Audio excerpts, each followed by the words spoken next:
Salut tout le monde et bienvenue dans cette nouvelle review comics sur Batman Saga numéro 38, un mensuel de 128 pages dans lequel on retrouve un numéro de Batman, Detective Comics, Batman and Robin, Batgirl ainsi que Grayson. Pour commencer, je vais donc parler du premier numéro du magazine, à savoir Batman numéro 36, scénarisé par Scott Snyder et dessiné par Greg Capullo, dans lequel on retrouve aussi un backup scénarisé cette fois-ci par James Tynion et dessiné par Graham Nolan. Ce numéro est la deuxième partie de leur nouvel arc Endgame qui a commencé le mois dernier dans le Batman Saga. J'ai dans l'ensemble vraiment adoré ce numéro de Batman, une fois n'est pas coutume pour cette série. Vraiment j'ai trouvé cette deuxième partie absolument remarquable, tant sur le plan scénaristique que au niveau des dessins.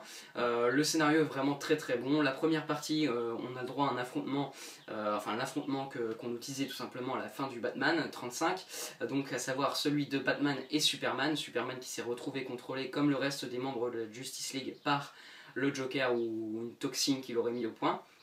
Et donc Batman va devoir l'affronter, alors qu'il s'agit du plus grand héros de l'univers d'ici, du plus puissant héros de l'univers d'ici. Donc ça sera plutôt compliqué, il va pas s'en sortir aussi facilement que pour Flash ou Aquaman par exemple. Alors que dans un second temps, on va voir tout simplement le retour du Joker en personne. Je me permets de le dire, parce que ce n'est pas vraiment un mystère. Je pense que si des personnages contrôlés par le Joker, on se doute bien que le Joker va faire son apparition à un moment ou à un autre. Et donc dans la seconde partie du numéro, le Joker fait son grand retour et c'est vraiment très bien fait, tant sur le plan scénaristique que j'ai trouvé vraiment très bon, que pour la narration, tout ça. C'est vraiment très bon et j'ai trouvé que ce numéro était excellent et très bien écrit, pardon. En quelques dialogues, moi j'ai été complètement emballé par ce Joker et je suis très impatient de voir ce que Scott Snyder nous réserve avec cette intrigue. En tout cas, moi j'ai vraiment adoré ce numéro 36, j'ai trouvé très bien écrit et j'espère vraiment que cet arc sera tout aussi bon que ces deux premiers numéros, pour l'instant j'ai trouvé vraiment remarquable de ce point de vue là. Au niveau des dessins, je pense que j'ai pas besoin de le dire, Greg Capullo fait un boulot remarquable, c'est absolument magnifique, que ce soit l'affrontement entre Batman et Superman qui est absolument époustouflant, ou encore le retour du Joker très bien amené graphiquement, avec une page que je vais me permettre de vous montrer qui est absolument fabuleuse, où on découvre donc le nouveau visage du Joker, enfin en tout cas son nouveau look, qui semble avoir repris peau neuve alors qu'on l'avait laissé avec la moitié du visage défiguré dans Death of the Family. Avec ce visage absolument effrayant et ce sourire emblématique. Vraiment c'est absolument magnifique, l'ambiance graphique est présente et c'est vraiment très bon, surtout dans la deuxième partie du numéro que j'ai adoré.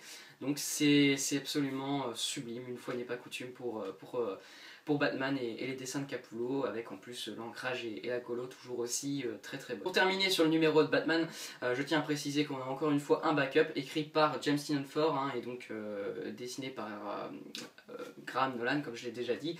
Un backup plutôt sympa, même si comparé au reste du numéro c'est clairement anecdotique. On va pas retenir ça sur ce numéro 36 de Batman, mais bon, c'est un ajout plutôt sympa, on va pas bouder notre plaisir.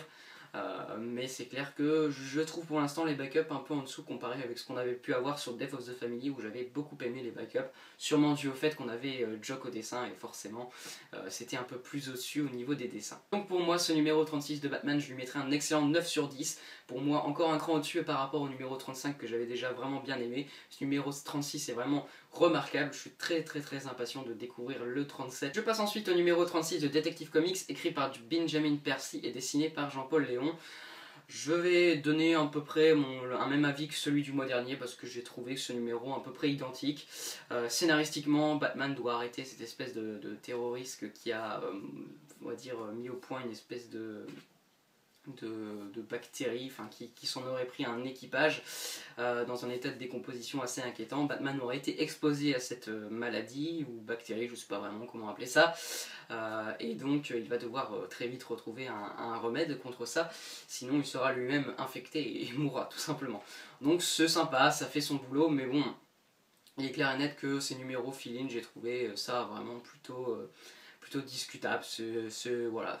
On va dire que bon, pourquoi pas, mais après je n'ai pas dans l'ensemble non plus été complètement emballé par ces numéros sur le plan scénaristique. Et au niveau des dessins, c'est plutôt beau, encore une fois, moi j'aime bien ce style, ça donne un aspect vraiment intéressant à la série, assez noir, assez sombre, qui colle bien à cette intrigue. Après bon, c'est pas non plus voilà ce que je préfère amplement les dessins de Manapu. Donc pour moi un numéro plutôt moyen, mais bon, qui reste quand même lisible, donc je lui mettrai pareil un 6 sur 10. Ensuite on a la série Batman et Robin qui fait son retour ce mois-ci, parce qu'elle était absente le mois dernier. Donc le numéro 35, écrit par Peter Tomasi et dessiné par Patrick Gleason. Batman est enfin sur Apocalypse et il est bien décidé plus que jamais à retrouver le corps de son fils. Donc vraiment un numéro excellent. On découvre donc Apocalypse et Batman qui va devoir tout faire pour retrouver Damian. Alors que les membres de la Bat Family se concertent pour rejoindre Batman sur Apocalypse. Moi j'ai été vraiment... Enfin j'adore tout simplement, j'adore cette série, j'adore cet arc donc à la recherche de Robin qui est vraiment très très bon.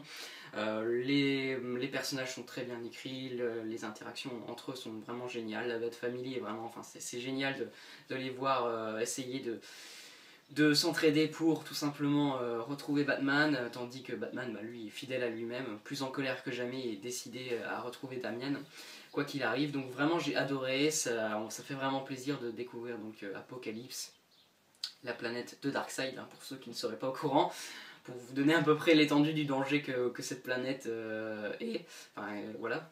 Donc moi j'ai vraiment adoré ce numéro, c'est très très bon et j'adore vraiment cet arc. Et puis les dessins de Patrick Gleason sont vraiment très beaux, j'adore l'ambiance qu'il y a, enfin les couleurs, tout ça. C'est pas vraiment Patrick Gleason mais c'est vraiment très beau quoi, c'est vraiment sublime. L'armure la nouvelle armure de Batman est vraiment très sympa, hein. Il y a un aspect assez, je sais pas, organique à cette armure par moment et c'est vraiment très bien foutu. Enfin, moi j'ai vraiment adoré les dessins comme d'habitude de Patrick Gleason qui fait un boulot remarquable sur cette série. Donc pour moi ce numéro de Batman et Robin, je lui mettrai un excellent 8,5 sur 10. J'adore cet arc et je suis très très impatient comme d'habitude d'avoir la suite le mois prochain. On retrouve ensuite le numéro 36 de Batgirl, écrit par Cameron Stewart ainsi que Brandon Fletcher et dessiné par Babstar.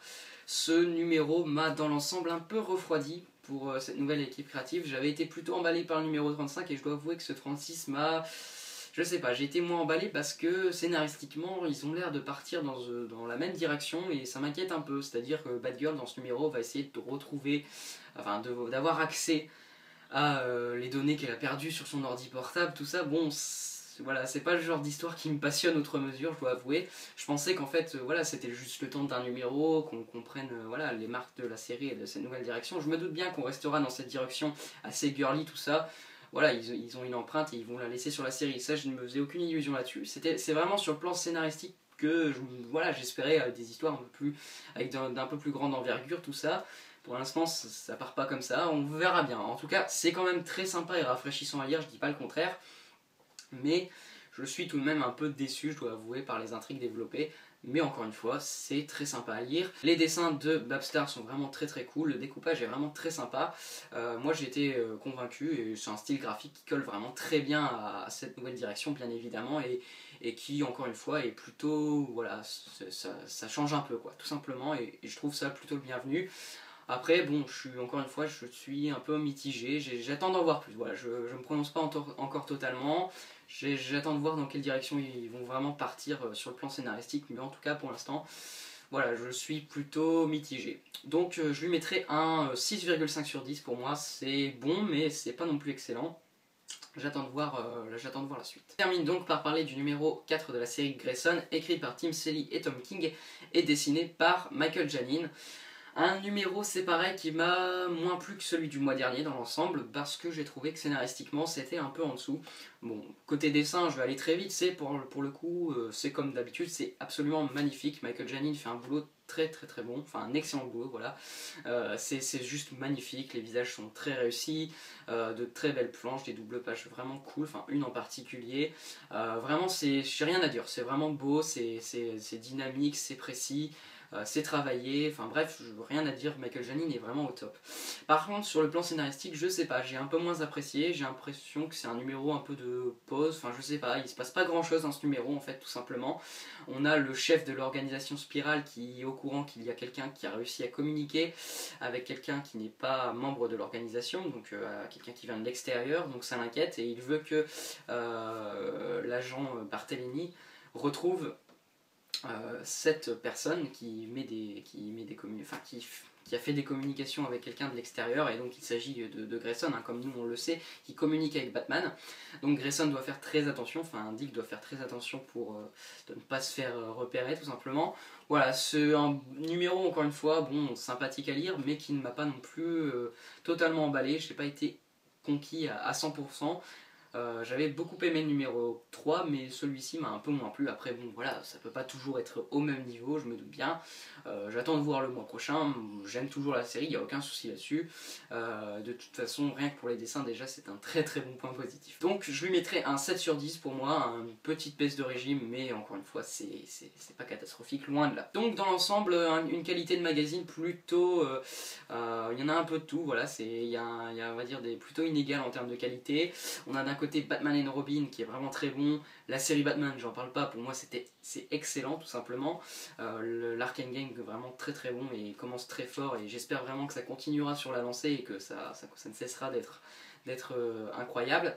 Et d'un autre côté, j'ai été un peu déçu par le reste des numéros, Batgirl, Detective Comics et Grayson. Bon, dans certaines mesures, encore une fois, hein, Grayson reste tout de même très sympa à lire, je dis pas le contraire.